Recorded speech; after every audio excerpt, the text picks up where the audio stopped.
Let's face it, we've been having a bit of a loving on this channel recently, haven't we? I've been telling you about all of the ways that Sweden has changed me for the better, all of the things that I've been grateful for since I moved here.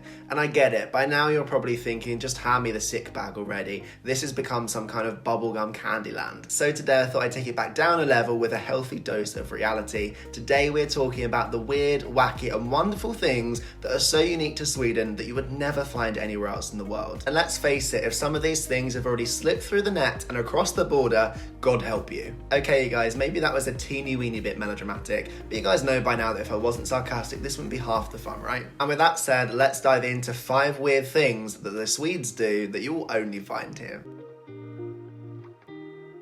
Kicking us off today has to be the Swedes' unhealthy obsession with ketchup. They eat it with pretty much anything. Yes, you guys, the Swedes are prepared to put ketchup where it's never been put before, and sometimes for very, very good reason. But that doesn't stop the Swedes. In fact, fun fact for you guys, they are actually the highest consumers of ketchup in the entire world. And once you land here for the first time, you'll begin to see why. Yes, because here in Sweden, ketchup has near biblical status. It's one of those condiments that it doesn't seem to matter what time of day it is or what meal, but you can probably find a way to switch it in and make your meal level up to the next level. And before I run through some of the foods that the Swedes have glammed up with ketchup, I have to drop out a little advisory warning for you guys out there, especially my Italian viewers. I'm really sorry, but this is going to seem like you're being targeted with this next segment. Yes, because I'm afraid to admit that your lovely pasta dishes have been completely defaced by the Swedes with tons and tons of ketchup. And I'm sure that before I get started with this one, it probably doesn't sound as offensive as I'm making it out to be, because it's quite normal, for example, in the UK, in France, heck, even in the USA, to put tomato ketchup in a bolognese sauce. But that's not what the Swedes are doing here. Oh no, they're serving you up a plate of spaghetti with that bolognese sauce on top, and then they serve ketchup on top as the condiment. I've even seen examples here in Sweden where someone is making a lasagna, and in between the different layers of bechamel sauce and the pasta, they put a layer of tomato ketchup, as if it was a filling in its own right. But this isn't even unique to just the way that the Swedes eat their pasta. Oh no, because there's rice dishes that somehow end up with ketchup on top too. I don't know if you've heard of korv stroganoff. It's this like sausage stew dish that the Swedes do here with a brown sauce, but you have rice, then you have this like stewy layer, and then on top of that, they will then also put ketchup. Yes, I'm actually surprised that the Swedes don't have a national ketchup day. I mean, let's face it, they have a day for pretty much everything else, but their ketchup habits are absolutely unparalleled. It's just one of those things that you will not find anywhere else but here in Sweden. A second wacky thing that the Swedes do is one that is perhaps less unique to this specific population. I've seen it in other places too, but it's not that common, so I had to make my list today. Here in Sweden, they number the different weeks of the year, all the way from 1 to 52. If you look at any calendar, every single week is assigned a number. And before I give you guys too much background to this one, I can see why you might think it's not as wacky as I'm making it out to be. I mean, it's actually quite logical, right? If every week is assigned a number, it's easier to keep track of where we are in the year, right?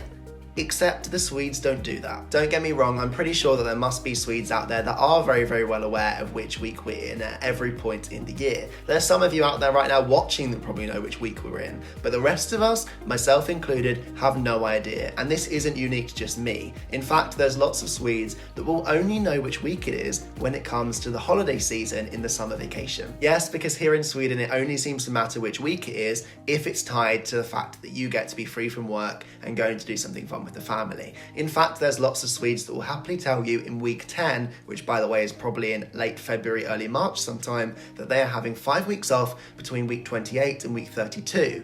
But then the rest of the year, once that's passed, they've got no idea what week it is. And that's what makes this one so comical and worthy of its place on this list today. Because if I ask somebody here in Sweden, oh, well, when is your birthday? Which week is that in? I'm convinced they couldn't tell you. They'll be able to tell you which date it is, of course, but nothing more than that. The weeks only seem to matter when it comes to the holiday season. Prove me wrong. The third thing on my list today is just another example of Sweden being way more democratic than the rest of us. And actually, it's quite nice when you come to think about it. But that said, it catches you by surprise because it's just not something that happens in the rest of the world. Okay, let me paint the picture for you guys. So you've been invited to a wedding, and it doesn't really matter whether this is a colleague, a member of your family, or a friend. You're at the wedding, you're there for the whole day, and it gets to the dinner portion of the ceremony. And there'll be different people that get up to give a speech. Maybe the best man, maybe the bride's dad. There's different people that you know are going to be giving a speech at that ceremony. And while Sweden is no exception, because these people will still be getting up and giving a speech at this ceremony, ceremony, it doesn't stop there, because there's some unspoken right here in Sweden that isn't documented in any way, but allows everybody at the ceremony, if they'd like to give a tribute to the couple, to get up and have their say. And don't get me wrong, I think this one comes from a nice place. I think it's good, in fact, that everybody has the equal opportunity, if they would like to toast the happy couple, to do so.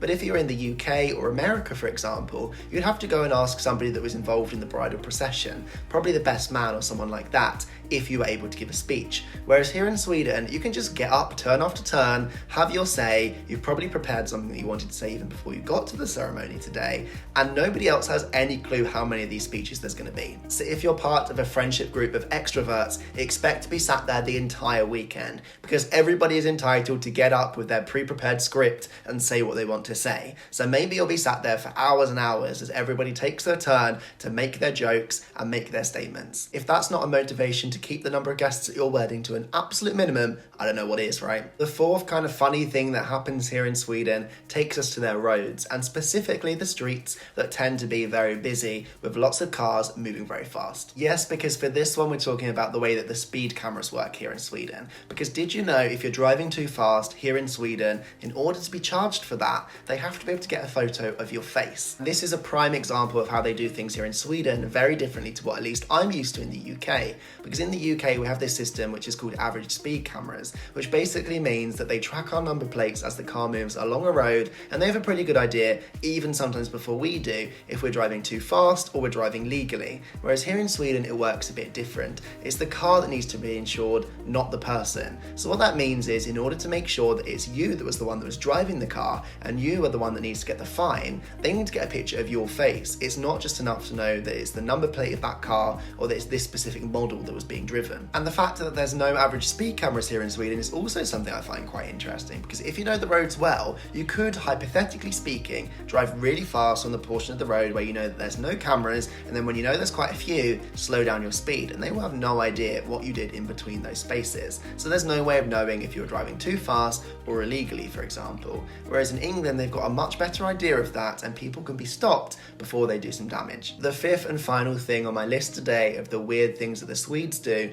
is something that is so Swedish that it's surprising that I've never ever talked about it on this channel before. In quite a lot of different countries around the world today, getting a nicotine fix is quite a regular occurrence. In fact, there's lots of people that smoke cigarettes. But here in Sweden, they've taken it one step further. And there's lots of people that instead of taking cigarettes and instead of smoking, take this thing that's called snus. Although you can buy this stuff loose, it's very normal that people buy it in these little portions. They come wrapped up like little small tea bags. And you take the tea bag and you stuff it up underneath your gum, and it gets the nicotine tobacco into your system that way. So it's pretty normal to see people in your workplace or in a restaurant, for example, sat there sucking away at something in their gum, and more often than not it will be these little snus packets, and then they're getting a little tobacco high despite the fact they're not smoking. And it's so common here. I don't think it's something that you see in so many other countries around the world, perhaps a little bit in the Nordics, but it's totally foreign to the rest of us. And with that, we've reached the end of this video about the weird things that the Swedes do. As I said, this was just intended as a bit of fun. You guys know by now that I really enjoy Sweden. It's just fun to point out some of the things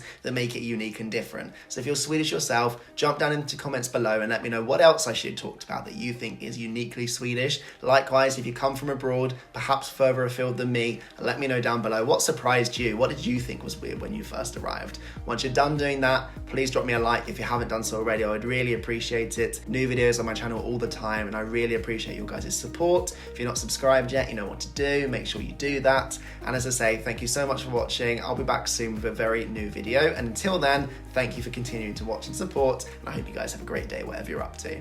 Bye, guys.